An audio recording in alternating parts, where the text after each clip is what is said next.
드라마 우리들이 블루스가 얼마 뒤면 종영을 맞게 되는데요. 아직도 풀리지 않은 동석과 옥동의 오해. 과연 두 사람 사이에는 어떤 사연이 있었던 걸까요? 우리는 그에 대한 힌트를 사진에서 찾을 수 있을 것 같습니다. 오랜만인지 아니면 처음인지 동석은 엄마의 집 방 안에 걸려있는 사진들을 보게 되는데요. 여기에는 예전 엄마의 결혼 사진부터 동석 가족의 단란한 모습과 누나, 그리고 동석 자신의 모습이 있었죠.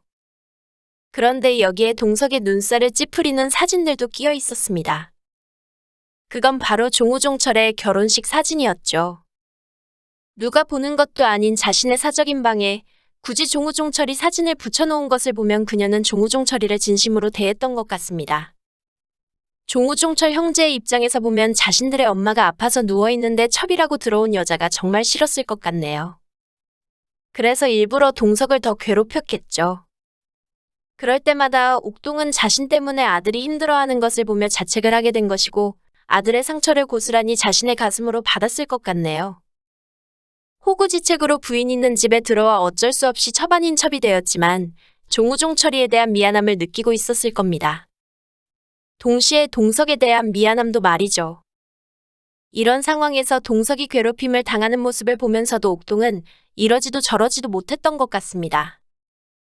동석이가 금부치를 훔쳐서 집을 떠날 때도 그녀가 집에 남은 이유는 역시 자신과 아들의 생계를 책임져주던 사람을 배신할 수 없어서였던 것 같네요.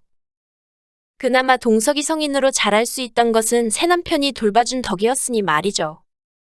옥동의 과거를 살펴보면 목포에서 부모를 잃고 동생과 유리걸식을 하며 살았다고 합니다.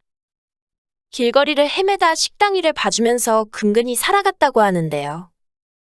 그 시절이 그녀에게는 절대로 생각하고 싶지 않은 지옥이나 다름없었던 것 같습니다. 사람마다 가지고 있는 상처의 깊이가 다르기 때문에 쉽게 옥동이 자신의 힘으로 살아가지 못했다고 비난할 수만은 없을 것 같네요. 사람마다 살아가는 방식이 다 다르기 때문에 말입니다. 한편 이번에 옥동은 죽음을 앞두게 되자 두 번째 남편의 제사에까지 가려 하네요. 그것도 아들 동석이가 치를 떨며 싫어하는 것을 알면서도 말이죠. 왠지 그녀는 동석에게 마지막으로 하고 싶은 말이 있는 것 같습니다. 이를테면 출생의 비밀 같은 것을 말이죠. 과연 그녀가 굳이 아들을 데리고 두 번째 남편의 제사가 가는 이유가 무엇일까요?